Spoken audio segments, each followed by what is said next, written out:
नमस्कार दोस्तों, मैं doctor Puneet Puri, gastro surgeon from Kanpur.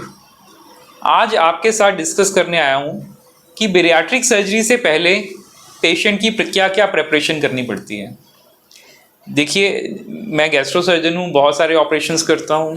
Patients आते हैं ऑपरेशन के लिए, कुछ ऑपरेशंस होते हैं इमरजेंसी होते हैं, कुछ प्लान्ड ऑपरेशंस होते हैं, हम रूटीन टेस्टिंग करते हैं।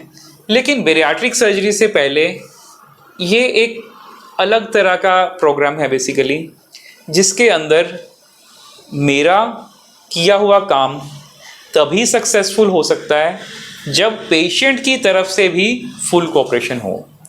तो मैं तो इसको प्रोग्राम बोलता हूँ कि ये जो प्रोग्राम है ये तभी सक्सेसफुल हो सकता है जब हम दोनों लोग, मैं और मरीज़, दोनों एक डायरेक्शन में काम करें। सो आइए समझते हैं कि मैं क्या कहना चाह रहा हूँ आपको।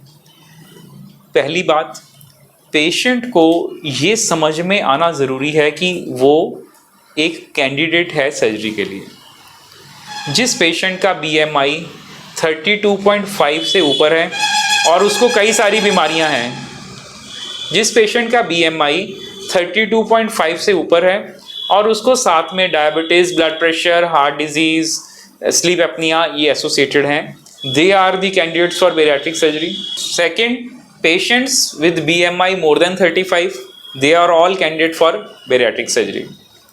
तो जब हम किसी पेशेंट को डिसाइड कर लेते हैं कि भैया तुम्हारा मोटापा सर्जरी से ही कम होगा, तो हम एक्सपेक्ट करते हैं कि जो सर्जरी हम उसको ऑफर करने जा रहे हैं उसके बाद जो उसकी लाइफस्टाइल चेंजेस होंगी वो लाइफस्टाइल पहले से अडॉप्ट करें।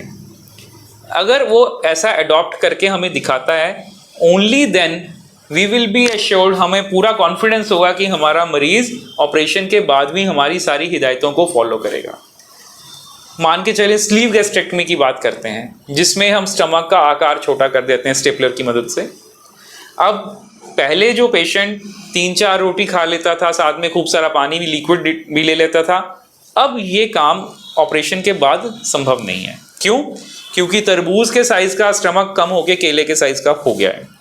ऐसी सिचुएशन में एक बार में ज़्यादा से ज़्यादा 100-125 ग्राम तक फूड अंदर जा सकता है। तो हम पेशेंट को पहले ही हिदायत करते हैं कि भैया अपने खाने का पैटर्न चेंज करिए। ऐसा नहीं है कि आप दिन में 1 बार या 2 बार खा पाएंगे, नहीं, अब आपको हर 2-2 घंटे में इतनी क्वांटिटी में खाना खाना पड़ेगा। और दूसरी बात, खाने में क्या खाना है, कंटेंट क्या है, वो बहुत इंपॉर्टेंट है। अगर आपने क्वांटिटी तो लिमिट कर ली हमारे मुताबिक, लेकिन कंटेंट जो है वो अपने मुताबिक कर लिया कि हम तो जी चॉकलेट शेक ही पियेंगे, तो वो तो कोई फ़ायदा नहीं हुआ भाई। आपने उतनी कैलोरीज तो उतनी सी अमाउंट में ले ली।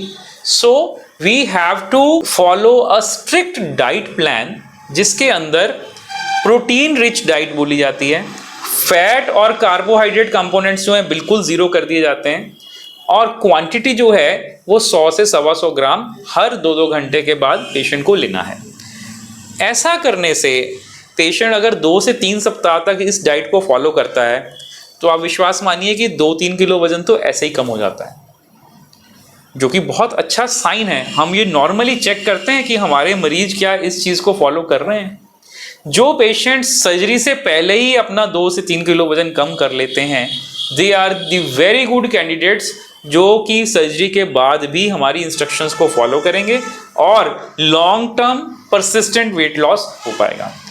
नंबर 2, जैसा मैंने वीडियोस में बताया है कि ऐसे ओबीज पेशेंट्स के अंदर लिवर के अंदर फैट होने की वजह से लिवर बहुत स्टिफ और हार्ड हो जाता है और ब्रिटल भी हो जाता है। हार्ड तो है लेकिन जल्दी से रप्चर हो जाता है, टूट जाता है। ऑपरेशन के दौरान जब हम सर्जरी में स्टमक का साइज छोटा कर रहे हैं तो लिवर जो है स्टमक को ढके हुए होता है, तो लिवर को उठाना पड़ता है सर्जरी के दौरान। आप सोचिए कि कहाँ जो लिवर पूरा फैट से भरा हुआ है और वजनदार है, उसको उठाने में कितना मुश्किल हो सकती है सर्जरी में। और जो पेशेंट्स 2-3 किलो वजन कम कर लेते हैं ऑपरेशन से जस्ट पहले, उनके लिवर से काफ़ी फैट निकल जाती है और सर्जरी करने में सर्जन को मदद मिल जाती है। तो ये दूसरा बेनिफिट होता है जो डाइटरी चेंज करने से, प्री ऑपरेटिव 2-3 किलो वजन कम करने से सर्जन को मिलता है।